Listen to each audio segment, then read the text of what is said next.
Somewhere on the African plains, a debt is quietly paid every single day. One no herd ever asked for, and no bird ever refuses to collect.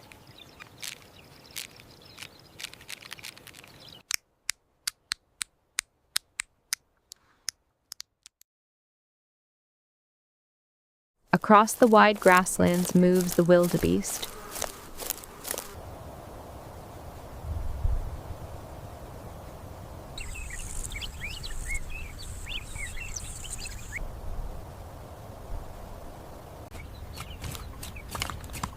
Thick-shouldered and restless, built for endurance rather than elegance. Its curved horns and shaggy mane give it the look of something ancient, something that has outlasted storms, drought, and predators for longer than memory can hold.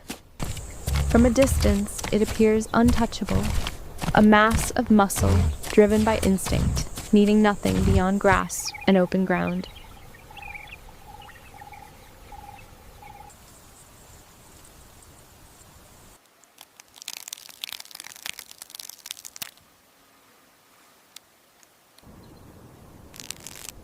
Yet beneath that coarse, dust-covered hide, a quieter war is being lost.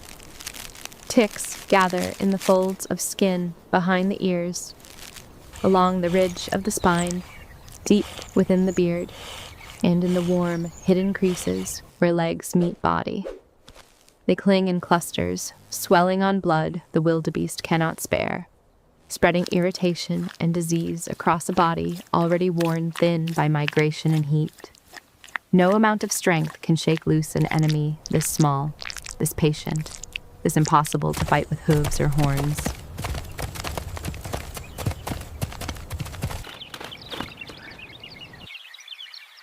This is where the red-billed oxpecker arrives, not as an intruder, but as an opportunist with purpose. To this bird, the wildebeest is not a wild and dangerous animal to be avoided. It is a living landscape, a slow-moving world of hidden meals tucked into hair and hide.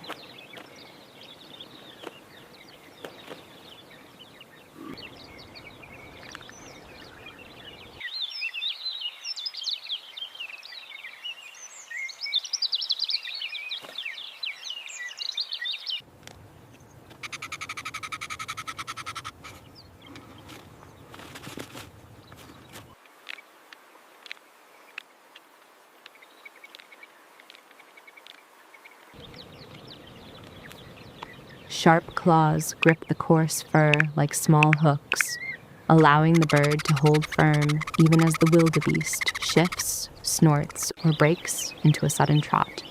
Its beak, thin and precise, moves with the accuracy of a surgeon's tool, parting fur strand by strand in search of what waits beneath. What follows is not tension, but trust. An old exchange written into instinct long before either creature could understand why. The oxpecker works its way into places most animals would never allow another creature near. The thin skin circling the eyes, the base of the horns, the folds beneath the throat, the tender edges of old scars. A single kick or toss of the head could end everything in a heartbeat. It almost never happens.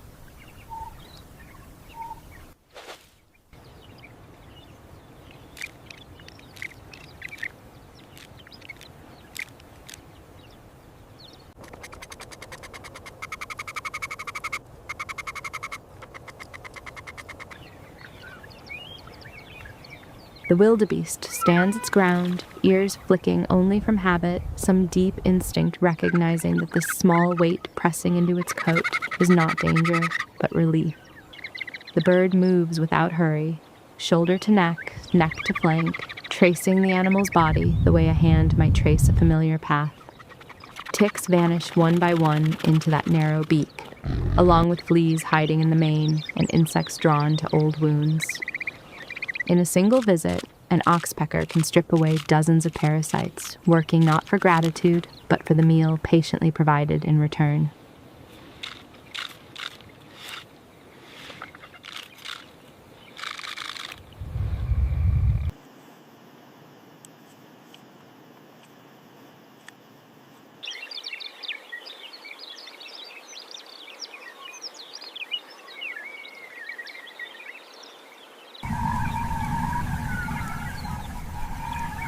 Elsewhere across the herd, the pattern repeats itself.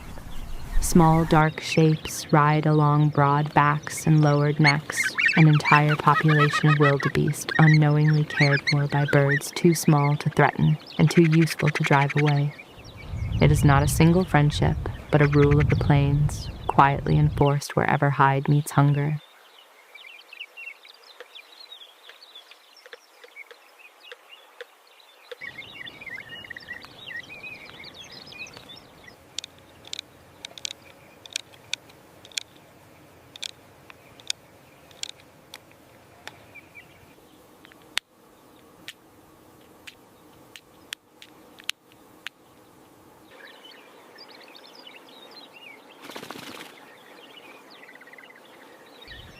When the wildebeest finally moves on to graze elsewhere, nothing changes for the bird still perched above it.